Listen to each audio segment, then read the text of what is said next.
Bonjour tout le monde, j'espère que vous allez bien. Donc aujourd'hui, petite revue comparative entre le Double Touch Lipstick de chez Kiko et l'Aqua Rouge de chez Makeup Forever. Donc pourquoi cette vidéo?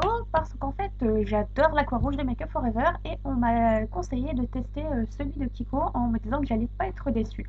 Donc finalement j'ai écouté ce conseil et puis je voulais vous faire une petite comparaison pour celles que ça intéresse et qui adorent ce genre de gloss. Donc une petite présentation de chacun. Donc chez Kiko, donc le double touch lipstick au niveau du packaging, très sobre, noir, écriture blanche. Vous avez un petit conseil d'utilisation au dos du packaging. Au niveau du gloss, donc je vous le déroule pour vous montrer. Donc vous avez le nom, vous avez les étapes qui sont indiquées. Donc d'abord le numéro 1 pour la base colorée et le numéro 2 qui est juste là pour le top coat brillant. Donc au niveau de la contenance, en fait, c'est 2 fois 4 ml. Donc en fait, sur un côté, vous avez 4 ml. C'est une bonne quantité en fait pour un gloss, donc c'est vraiment pas mal.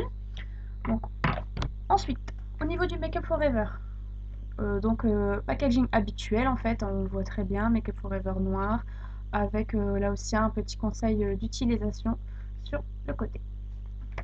Alors au niveau du gloss, là, je vous le déroule pour que vous puissiez voir. Hop. Donc avec le nom qui précise que c'est vraiment un rouge à lèvres waterproof, donc idéal si vous voulez la mer ou la piscine. Et donc là par contre, la différence c'est que vous n'avez pas les étapes décrites. Mais bon, on devine très bien qu'il faut mettre d'abord la base colorée et ensuite le top coat brillant. C'est écrit aussi sur le packaging, mais bon, c'est vrai que mettre un petit rappel serait peut-être un peu sympa pour celles qui débutent. Mais bon, c'est quelque chose qu'on devine très facilement. Ensuite, au niveau de la contenance, par contre, pour le Make Up Forever, c'est 2 fois 2,5 ml. Donc en fait, au niveau de la contenance, c'est un peu plus petit. Voilà ce que j'avais à dire vraiment pour la présentation de base. Donc je vais vous faire une petite démo de chacun avec le ressenti global. A tout de suite.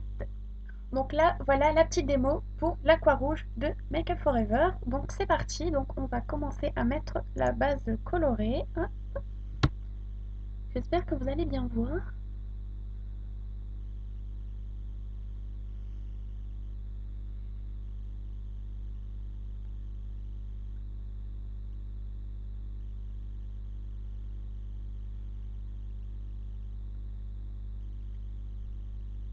Voilà, donc en fait, il faut attendre un tout petit peu avant de pouvoir mettre le top coat coloré.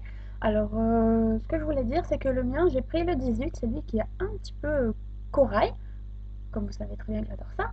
Mais, donc en fait, avec celui-là, on remarque tout de suite qu'il assèche un peu les lèvres, en fait. Donc là, limite, ça colle un petit peu où mes deux lèvres se touchent, en fait, ici. Donc, limite, ça colle un petit peu, on voit tout de suite que ça accroche, que ça va vraiment tenir. Donc en fait, ils disent de patienter un petit peu et généralement, quand je le mets, j'attends pas en fait. Je mets tout de suite le top coat parce qu'en fait, limite, ça sèche immédiatement. Donc ils conseillent d'attendre une petite minute, d'attendre un petit peu, mais bon, généralement, je le mets tout de suite après.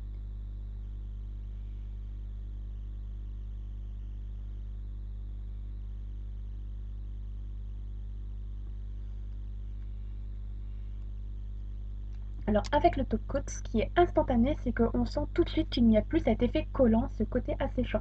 On sent que ça va hydrater, que ça va pas complètement dessécher les lèvres. Et je pense que le côté top coat pour ce gloss est vraiment primordial. Si vous ne le mettez pas, je pense que ça va complètement assécher les lèvres. Alors, ce que je peux en dire, c'est que les deux, je les ai essayés pour aller travailler, donc pour les tester sur un même laps de temps. Et en fait, pour l'Aqua Rouge de Make Up Forever, la tenue est vraiment nickel, nickel. Ça n'a pas bougé du tout, ça ne s'est pas effacé.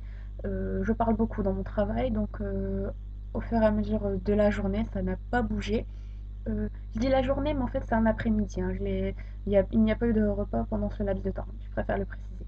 Et du coup, la brillance est toujours là. Très bonne tenue. Ce que je peux dire aussi, c'est que la pigmentation, c'est vraiment top top. Ok, il y a peut-être moins de contenance que par rapport au Kiko, mais la pigmentation du Make Up Forever est vraiment top.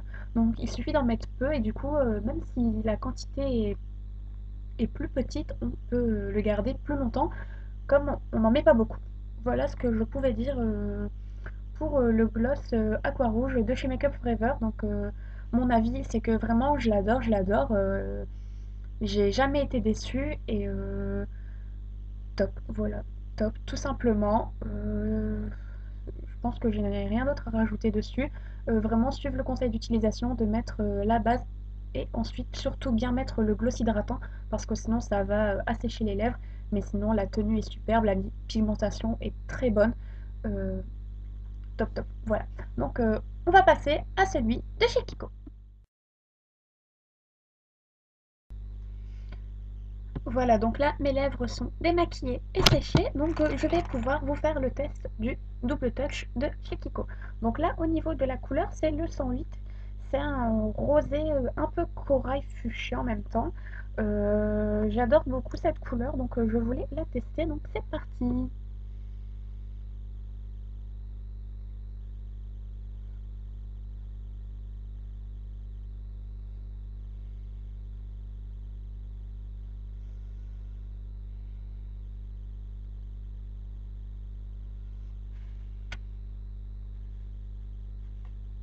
En fait, je me regarde dans le miroir que j'ai posé juste à côté. C'est dingue, la lumière n'est vraiment pas bonne du tout aujourd'hui.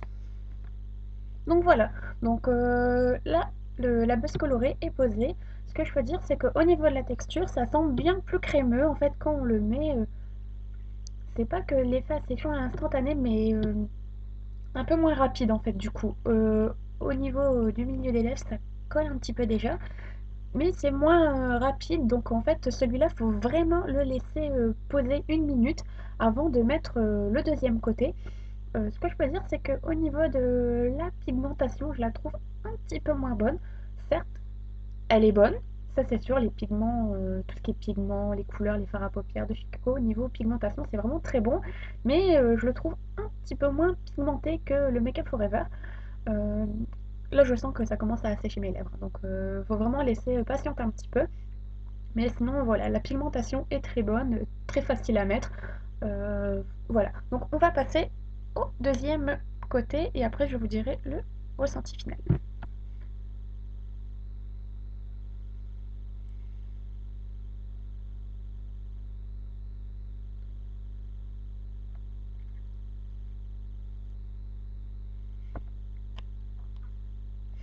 Donc voilà. Il faut surtout bien le mettre parce que sinon après les lèvres collent. Ça, ça les accroche si vous faites ça. Elles sont toutes accrochées. Donc là aussi, le côté gloss permet vraiment de réhydrater instantanément. Ça enlève cet effet collant. Très bon effet brillant. Euh, J'aime beaucoup. Alors au niveau de la tenue, je l'ai testé dans les mêmes conditions que le Make Up Forever, donc une après-midi de travail. Et là, pareil, ça n'a pas bougé du tout. La brillance est restée. Donc j'étais vraiment bluffée. Je me suis dit, j'ai bien fait d'écouter ce conseil parce qu'en fait, au niveau du résultat, ça s'équivaut. La brillance est bonne, la tenue est bonne, les couleurs, la couleur est très jolie aussi. Donc très bon choix. Donc ce que je vais faire, c'est que je vais l'enlever et je vais vous donner mon avis sur le démaquillage de ces deux petits gloss. Donc à tout de suite.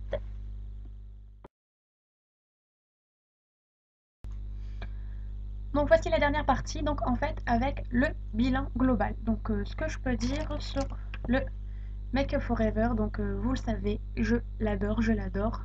Je suis un peu accro à cette marque, donc ce qui explique que c'est un petit produit chouchou pour moi. Donc le plus, donc la tenue forcément très bonne pigmentation. La couleur est vraiment superbe sur les lèvres. L'effet gloss est là, tout en étant waterproof et longue tenue. Euh, le moins, entre guillemets, parce que pour moi c'est pas trop un moins, ça va être le rapport quantité-prix. Parce qu'en fait, il n'y en a pas beaucoup par rapport au prix qui est de 23 € chez Sephora. Donc ça va être pour moi le petit moins. Voilà, c'est un petit moins. Parce qu'en fait, ce n'est pas par rapport au produit en lui-même, ce serait juste limite son prix en fait. Donc voilà pour moi son moins. Donc pour le Kiko. Donc le plus, là aussi, très bonne couleur. La tenue est aussi très bonne. Euh, un plus le prix forcément parce que je crois qu'il était à 6 ou peut-être 7 €. J'ai un petit doute. Je vous mettrai un lien dans la barre d'infos, comme ça vous pourrez directement aller voir sur le site s'il est présent dessus. Je vous le mettrai. Pareil pour le Make Up Forever, hein. Mais voilà, le plus c'est aussi un prix parce que c'est un petit prix. En plus, la quantité est grande. Donc voilà, du coup, ça vaut le coup. Et ce que je pourrais te dire en moins pour moi, pour le Kiko, en fait, c'est que c'est pas que les couleurs sont un peu ternes, mais presque. En fait, lorsque j'ai été en magasin pour aller les voir, en fait, il y a quasiment que cette couleur qui m'a attirée. J'ai trouvé que les couleurs, c'est pas qu'elles étaient fades, mais presque en fait. Il y a je veux dire, moi, chez Make Up Forever, les couleurs étaient toutes trop belles, j'ai vraiment eu du mal à choisir. Donc là, j'ai choisi celui-là parce que limite, il y avait que cette couleur-là qui me plaisait. Donc peut-être ressortir des couleurs peut-être un petit peu plus peps, parce qu'en fait, j'ai trouvé que c'était un peu, pas tristouné, mais presque, c'était pas que des neutres ou des rouges froids. Mais je sais pas, si vous y allez en rayon et que vous regarderez, peut-être que vous comprendrez ce que je veux dire, mais les couleurs, je les ai trouvées un peu tristes. Voilà. Peut-être plus des couleurs un peu vives, surtout que ça va être l'été, donc ça peut être pas mal d'avoir ce genre de choses dans des couleurs un peu plus pétantes. Au niveau du bilan aussi, des maquillages, donc ce que je peux dire, c'est que généralement, je me démaquille le visage avec l'eau micellaire de Bioderma, celle pour les peaux sensibles. En fait, pour ce genre de produit, ça ne sert à rien de les mettre sur les lèvres parce qu'en fait, ça ne part pas du tout, ou très peu, ou il faut appuyer comme une malade. Donc, ce que j'ai pris, c'est mon démaquillant pour les yeux biphasés que j'utilise quotidiennement. Et là, ça part nickel, comme quoi c'est vraiment quelque chose de waterproof et de longue tenue et qu'il faut utiliser un produit spécifique pour ça. Voilà, je tenais juste à le préciser qu'il faut vraiment démaquiller avec un produit spécifique waterproof parce que la tenue est tellement bonne qu'un démaquillant classique n'est pas assez fort.